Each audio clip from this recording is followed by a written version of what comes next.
नमस्कार, मैं हूँ आपके साथ कविता थपलियाल और खास पेशकश कोरोना और आपकी फाइनेंशियल प्लानिंग में आपका स्वागत है।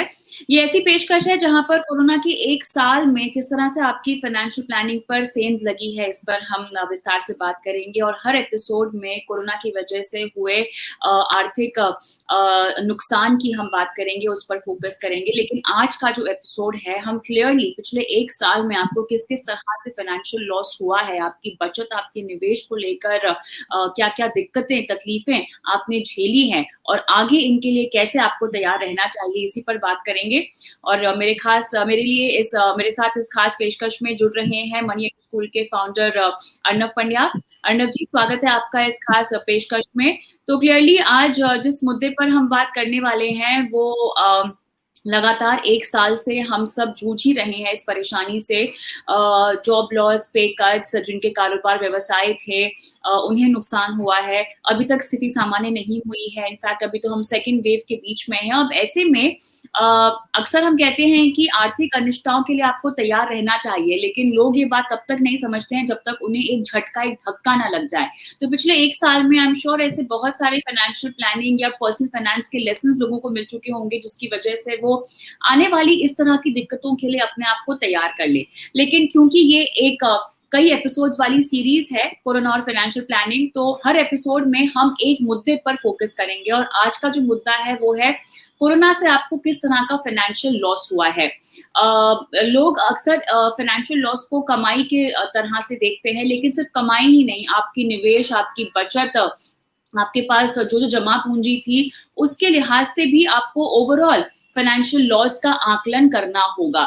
तो मुझे ये बताएं कि जब हम कहते हैं कि कोरोना में हमको फाइनेंशियल लॉस हुआ है, तो किस-किस तरह के नुकसान को हम यहाँ पर गिनते हैं? देखिए, कोई भी व्यक्ति हो तो फाइनेंशियल लॉस कई प्रकार के हो सकते हैं। अगर मान लीजिए आप पहले अपनी इनकम की तरफ देखें, तो इनकम में अगर आप सैलरीड एम्प्लॉयड है तो आपको शायद पे कट का सामना करना पड़ा हो, या उससे सीधी असर आपको ये होता है कि आपकी जो हाथ में कैश जो आता है, इनकम आती है, वो कम हो जाती है। इससे इवन मोर इम्पैक्टफुल होता है कि अगर आपकी जॉब लॉस हो जाए, तो क्योंकि उसमें तो पूरे की पूरी आपकी इनकम रुक जाती है, तो वहां पर आपको एक और फाइनेंशियल झटका लगता है।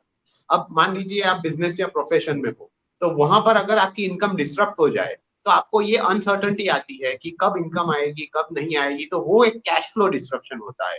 वो भी एक प्रकार का फाइनेंशियल इम्पैक्ट ही लाता है, क्योंकि वहां पर आपको पता नहीं है कि इनकम आएगी, कब आएगी, कितनी आएगी, तो ये भी एक अनसर्टेनिटी है। इसके अलावा अगर आप देखें तो कई और इलाका है, यानी कि फॉर एग्जांपल मान लीजिए कि आप सेविंग्स कर रहे हैं और वो सेविंग्स इन्वेस्ट कर रहे हैं, रेगुलर इन्वेस्टमेंट कर रहे हैं। अगर इनकम के फ्लो में डिस्ट्रप्शन आता है तो ये पूरी सेविंग्स भी आपकी हिल जाती है, और इससे जो आप आगे जाके जो निवेश कर रहे थे, अपनी प्लानिंग कर रहे थे फ्यूचर के लिए, वो एक डिस्टर्ब हो जाता है, जिससे फाइनेंशियल लॉस आज की तारीख में शायद आपको दिखे नहीं, लेकिन ये एक ओवरऑल आपके फाइनेंशियल लाइफ में इम्पैक्ट करता है। उसके अलावा अगर आपने कहीं पे निवेश किया हुआ है, तो अगर वो निवेश अगर आपको तोड़ना पड़े या समय से पहले निकालना पड़े, तो उसमें भी फाइनेंशियल इम्पैक्ट आता है। मान लीजिए फिक्स डिपॉजिट हो जो तोड़नी पड़े, तो आपको वहां पर एक पेनल्टी लगती है। इक्विटी मार्केट्स में शायद आपके अगर इन्वेस्टमेंट हो, आपने लंबे समय से पहले या कोई रॉन्ग समय पे निकाल दिया, तो वहां पर भी एक अपॉर्चुनिटी लॉस है, या आपको लॉस बुक करना पड़ा हो, तो ये सब प्रकार के फाइनेंशियल इम्पैक्ट्स आपको आते दिखेंगे। और दूसरी बात इसमें ये भी है कि इसमें सर्टेनिटी नहीं है, यानी कि अगर मान लीजिए कि आपकी आज की तारीख में जॉब है या आपकी इनकम है, तो आपको पता नहीं है कि कल क्या होगा, तो ये अनसर्टेनिटी कभी भी आ सकती है। तो ये एक चिंताजनक बात है। और दूसरी बात ये है कि आज 1 साल हो गया है पूरा, ये पूरी पैंडेमिक को, तो उसमें से कई लोगों की हालत ऐसी है कि जिन्होंने ये सब बफर्स बनाए थे, मान लीजिए आपके पास एक इमरजेंसी फंड था, आपने कई अमाउंट्स कैश में रखे हुए थे या सेविंग्स अकाउंट में थे, लिक्विड फंड्स में थे, उस प्रकार के जो भी इन्वेस्टमेंट थे, अगर वो ड्रॉ डाउन हो चुके या यूज हो चुके, तो आपके पास आज की तारीख में शायद उतना बफर नहीं है जितना आपको रखना चाहिए था या आपने पहले रखा हुआ, तो उससे भी एक डिस्ट्रप्शन आता है, जिससे ये फाइनेंशियल लॉस हम कई लोगों में देखते हैं। ऑलराइट।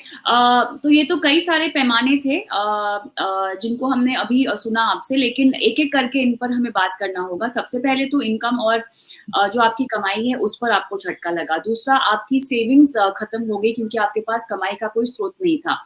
जहाँ तक निवेश की बात है, वो लोगों की कैसे खत्म हुई है ये हमें समझाइए। इमरजेंसी फंड की मैं बात नहीं कर रही हूँ। जैसे आपने फिक्स्ड डिपॉज़िट्स कहे, लोगों की म्यूचुअल फंड्स में निवेश होंगे या बाकी और ज़रिए से उन्होंने अपने लिए एक इन्वेस्टमेंट बैंक बनाया होगा, वो किस तरह से खत्म हुआ है, उसको लेके किस तरह की दिक्कतें सामने आई हैं? यहाँ पर देखिए कि दो चीजें हैं। पहली बात ये है कि आपके जो फिक्स्ड ऑब्लिगेशंस है, यानी कि कोई भी इंडिविजुअल या फैमिली के फिक्स्ड ऑब्लिगेशंस है, वो तो उनको चुका नहीं पड़ते। यानी कि मान लीजिए कि एक घर लिया हुआ है जिसमें लोग रह रहे हैं और जिसके लिए ईएमआई ज्यादा है। अब जब ये पैंडेमिक इनिशियली आया तो वहां पर एक लोन का मोरेटोरियम दिया गया था कि कई महीनों तक आप ईएमआई ना भरे तो ठीक है। उसके बाद एक रिस्ट्रक्चरिंग का भी प्रपोजल आया, लेकिन कहीं ना कहीं अब एक साल हो चुका है तो मोस्ट लाइकली सभी के लिए वापस ईएमआई तो चालू हो ही गए।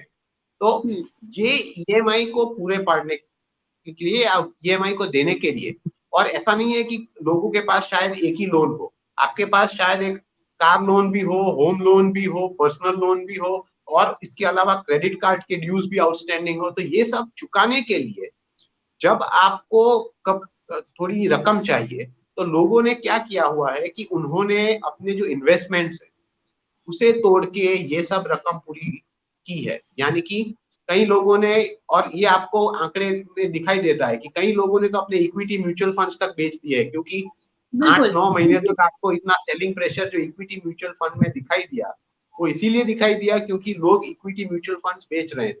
तो उसमें लोगों ने अपने जो लॉन्ग टर्म के इक्विटी इन्वेस्टमेंट है उसे तोड़ दिए। एक अच्छा, बड़ी अंकिता, संख्या ये के सब लोगों ने, दिखने वाला फाइनेंशियल लॉस है जिसको आप कैलकुलेट कर सकते हो, जिसका आप आकलन कर सकते हो। ऐसा भी तो फाइनेंशियल लॉस होगा जो आपको पता नहीं है लेकिन आपको हो रहा है। ब्याज दरों को लेके हो गई, बढ़ती महंगाई को लेके हो गई। इस तरह से भी तो फाइनेंशियल लॉस को हम देख सकते हैं, समझ सकते हैं, जो शायद ज़्यादा ज़रूरी भी होगा बिकॉज़ ये तो दबे पाँव आ रहा है जो शायद आपने सोचा भी नहीं हो। ये एक बहुत इंपॉर्टेंट चीज है कि कई सारे लॉस आपको आज दिखाई नहीं दे रहे। आज हाँ, आपको ये लग रहा है कि आपने मैनेज कर लिया, लेकिन ये फ्यूचर का लॉस है।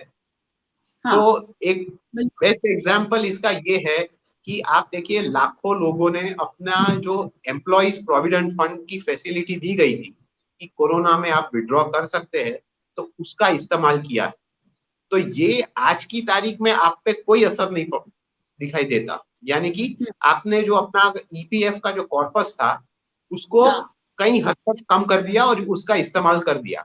अब आज की तारीख में आपने अपनी ऑब्लिगेशन तो खत्म कर ली, राइट। लेकिन ये जो इम्पैक्ट है वो आपके ओल्डर एज में शायद 10 साल, 15 साल, 20 साल के लिए आपको इसका इम्पैक्ट होगा, क्योंकि ये हाँ, जो पूरी रकम आपने ओल्ड एज के लिए रखी हुई थी ईपीएफ थ्रू, वो आज की तारीख में आपके पास हुँ, नहीं है। अब आपको बिल्कुल। ये रिबिल्ड करना होगा। शायद उसके लिए आपको कई साल लग जाए, या कई लोगों के लिए ये कभी होगा ही नहीं। तो ये हाँ, एक प्रकार का इम्पैक्ट है जो आपको दिखाई नहीं देता। दूसरी बात ये भी है कि जिस तरह से पैंडेमिक ने आया तो उसमें ये जो पूरा इंटरेस्ट रेट स्ट्रक्चर है उसमें एक बहुत बड़ा बदलाव आ गया है। यानी कि हाँ, इंटरेस्ट रेट्स इतने सारे गिर गए हैं कि जो फिक्स्ड डिपॉजिट या फिक्स्ड इनकम का आपका इंस्ट्रूमेंट है उसमें जो आप रेट ऑफ रिटर्न कमा रहे हैं वो आज हुँ, की तारीख में तो ऑलरेडी इन्फ्लेशन से कम चला गया, क्योंकि इन्फ्लेशन बिल्कुल, इस सिचुएशन में बढ़ा हुआ है। तो 5-5.5% एब्सोल्युटली। के ऊपर इन्फ्लेशन है। लेकिन हुँ, आप जो फिक्स्ड इनकम इंस्ट्रूमेंट से जो इनकम कमा रहे हो वो इतनी कम हो गई है कि ये इन्फ्लेशन को हरा नहीं सकता। तो आज की हाँ, तारीख में आपको ऐसा लग रहा है कि शायद जो भी मेरे फिक्स्ड इनकम इंस्ट्रूमेंट्स है वो कुछ कमा रहे हैं, लेकिन हाँ, वो एक्चुअली आपको एक लॉस हो रहा है वहां पर, क्योंकि ये जो परचेजिंग पावर है उस पैसे का वो कम हो हुँ, रहा है।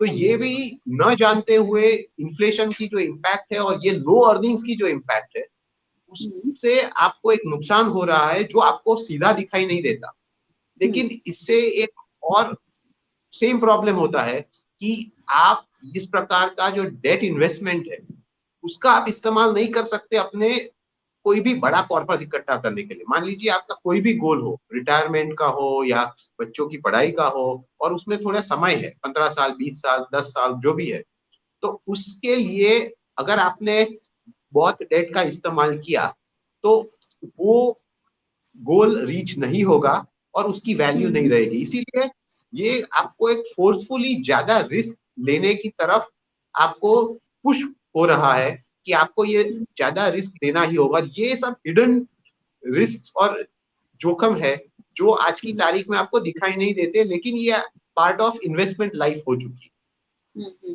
बिल्कुल। तो यहाँ पर मकसद यही था कि इस पेशकश से आपको ये समझाया जाए कि जो आपके सामने दिखाई दे रहा है आर्थिक लॉस, वो तो है ही, वो फाइनेंशियल लॉस तो है ही, लेकिन उसके बाद भी जो डीपर इम्पैक्ट है, वो क्या है और कैसे उससे जूझना चाहिए, इस पूरी पेशकश का मकसद यही है आपको समझाने का।